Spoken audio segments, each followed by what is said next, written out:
Hello, my name is Jessica Young, and this video is a part of my comprehensive examination for a PhD with the Department of Social Work at Alabama Agricultural and Mechanical University. In this video, I will discuss the components of my paper, and I will emphasize the theoretical frameworks that will be used in my study. First, I will discuss the background of my study.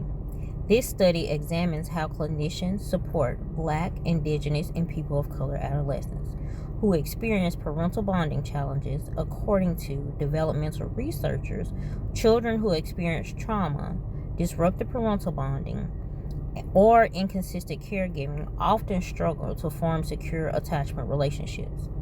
These early disruptions shape how youth understand safety, trust, and closeness. It influences their emotional regulation and relational stability throughout their adolescence and adulthood. For BIPOC adolescents, these challenges are intensified by systemic inequalities, racialized stress, community-level adversities, and limited access to culturally responsive mental health services. These overlapping influences mean that many adolescents navigate both a personal and structural barriers that affect their emotional well-being and relational functioning. Clinicians working with these youth must integrate trauma-informed care, attachment-focused practices, social learning principles, and cultural responsiveness to address the complex interplay of trauma, relational disruption, and sociocultural context. However, many clinical settings lack cohesive frameworks that bring these perspectives together, resulting in an inconsistent support for adolescents that are experiencing these relational instabilities. The purpose of this study. The purpose of this qualitative descriptive study is to explore how clinicians integrate trauma-informed care, attachment-focused practices, social learning theory, and cultural responsiveness when working with BIPOC adolescents that are experiencing parental bonding challenges. The study seeks to understand how clinicians interpret behaviors, build trust, and adapt interventions in ways that reflect the realities of the trauma, the disruptive attachment, and their cultural context. Another purpose for this study is to illuminate how clinicians make sense of relational needs of adolescents whose developmental histories include trauma and inconsistent caregiving. We will also generate insights that can inform practical, culturally responsive tools for clinicians working in school-based, community mental health programs, and also in outpatient settings. My research question: how do clinicians integrate trauma-informed care, attachment theory, and cultural responsiveness when working with BIPOC adolescents that experience parental bonding challenges? My theoretical frameworks. I will be using attachment theory, social learning theory, cultural responsiveness, and trauma-informed care. These theories explain how early experiences, learned behaviors, trauma exposure, and cultural context shape adolescent development and relational functioning. Attachment theory. Attachment theory provides a foundational lens for understanding how early caregiver-child relationships shape emotional regulation, internal working models, and expectations of relational safety. According to attachment researchers, consistent and responsive caregiving supports secure attachment, while unpredictable, emotionally unavailable caregiving can lead to insecure and disorganized patterns. For BIPOC adolescents, attachment processes unfold within sociocultural contexts marked by discrimination, community adversity, and unequal access to supportive resources. These contexts influence how adolescents interpret caregiver behavior, how they respond to relational stress, and how they form expectations about trust and safety. Attachment theory is central to the study because it explains why adolescents with disrupted parental bonding often struggle with emotional regulation, trust, and relational stability. Social learning theory. Social learning theory complements attachment theory by explaining how relational behaviors are learned. According to Bandura, children learn by observing and imitating behaviors of their caregivers, peers, and community members. They internalize the ways that adults handle stress, conflict, affection, and emotional expression. This means adolescents learn how to respond to conflict, how to regulate emotions, how to avoid closeness, and how to interpret relational cues. Trauma and inconsistent caregiving shape not only emotional development, but also the behavioral strategies adolescents adopt and navigate in their relationships. For example, withdrawal or emotional reactivity can be learned responses to environments where safety is very unpredictable. Social learning theory strengthens the study by showing that adolescents' relational patterns reflect both attachment experiences and modeled behaviors. Trauma-informed care. Trauma-informed care recognizes that trauma affects emotions, behaviors, and relationships. According to trauma-informed care practice leaders, children often communicate trauma through behavior rather than their words.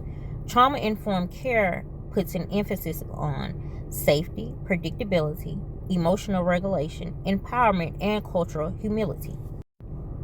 For BIPOC adolescents, trauma is often embedded within broader socio-political contexts, including systemic racism, intergenerational oppression, and community-level adversity.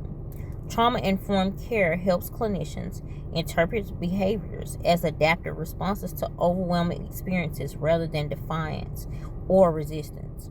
This framework is essential because it explains how trauma disrupts relational functioning and why clinicians must prioritize safety and regulation. Cultural responsiveness. Cultural responsiveness is crucial for understanding how trauma and attachment are experienced within the minority communities. According to cultural responsive practice scholars, cultural identity shapes how adolescents interpret safety, belonging, and relational closeness. Many BIPOC families draw on cultural strengths such as extended family networks, community connectedness, and spiritual practices. These strengths can buffer the effects of trauma and promote resilience. Cultural responsiveness ensures clinicians avoid deficient-based interpretations and instead understand behaviors within appropriate cultural and systemic contexts. This framework is essential for interpreting relational patterns in ways that honor lived experiences for minority youth. Together, these frameworks create a comprehensive lens for understanding the relational needs of BIPOC adolescents.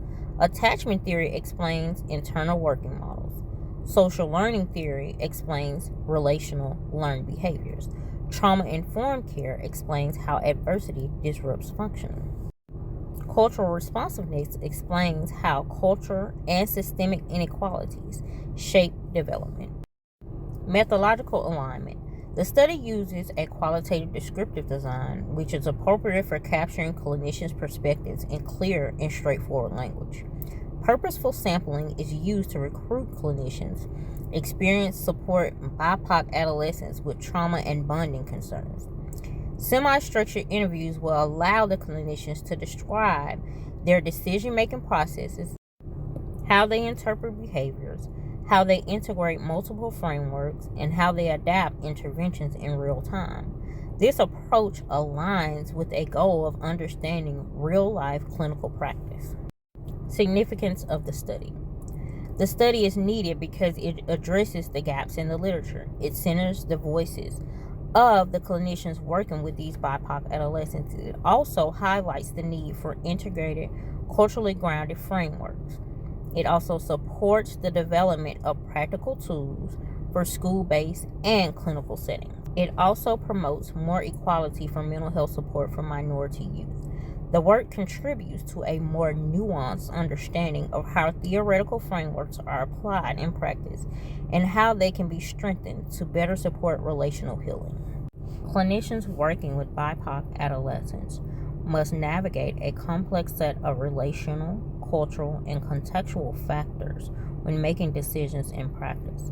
According to clinical scholars, effective decision-making requires the ability to interpret behaviors through multiple theoretical lenses at once, especially when adolescents' history includes trauma, disrupted attachment, and exposure to cultural inequalities.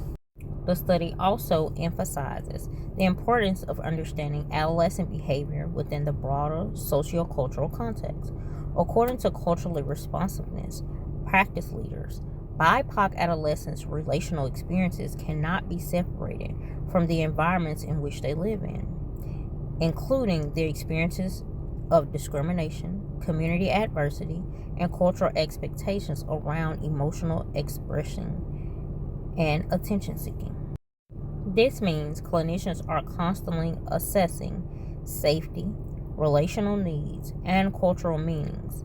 They are also developing readiness while also building trust and maintaining therapeutic attunement. The study highlights that these decisions are rarely linear. Instead, they involve ongoing interpretation, a reflection, and adaptation as clinicians respond to shifting needs of adolescents in a real-time manner. Clinicians must, therefore, interpret behaviors not only through trauma and attachment frameworks, but also through understanding their cultural identities, family structure, and their cultural norms.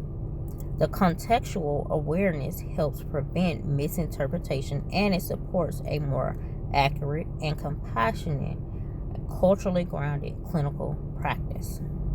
Another key insight from the study is that integration of trauma-informed care, attachment theory, social learning theory, and cultural responsiveness is dynamic and ongoing process rather than a fixed set of steps. According to integration researchers, clinicians often move fluidly between frameworks depending on what the adolescent is expressing in their present moment. For example, a clinician may draw an attachment principle to understanding the use of withdrawal, using trauma-informed strategies to support regulation, apply social learning concepts, and explore model behavior. They may also incorporate cultural responsiveness to ensure interpretations align with this adolescent's lived experiences. This fluid integration reflects the complexity of real-world practice, but also shares the need for a more flexible, multi-dimensional approach. Findings also point to important implications for training and professional development needs. Many clinicians report that in their formal education, these frameworks were introduced separately, but none of them together. There is a need for some type of guidance to help them combine these things in practice. According to emerging research, the clinical education practitioners benefit from training that has a component of cultural humility and context-sensitive assessments. The study suggests that developing integrated training models could strengthen a clinician's ability to work with BIPOC adolescents more effectively, particularly in a school-based mental health program or an outpatient community mental health program, where the resources may be limited and relational needs are heightened. The study also contributes to broader conversations about equity in mental health. BIPOC adolescents often encounter systems that are not fully equipped for them. They do not share their cultural, relational, or structural factors that help shape their development. By examining how clinicians integrate multiple frameworks, this study pathways for creating culturally grounded and trauma-responsive services. According to some scholars, improving relational outcomes for minority youth requires an approach that honors cultural strengths, addresses systemic barriers, and supports the healing within the context of their lived experiences. This study offers insight to how such approaches can strengthen everyday clinical practice. In closing, the study integrates trauma-informed care, attachment theory, social learning theory, and cultural responsiveness as a way to understand how clinicians support BIPOC adolescents with parental bonding challenges. By using a qualitative descriptive design, the study captures the clinician's perspective in a clear, practice-focused way, contributing to both theory and their clinical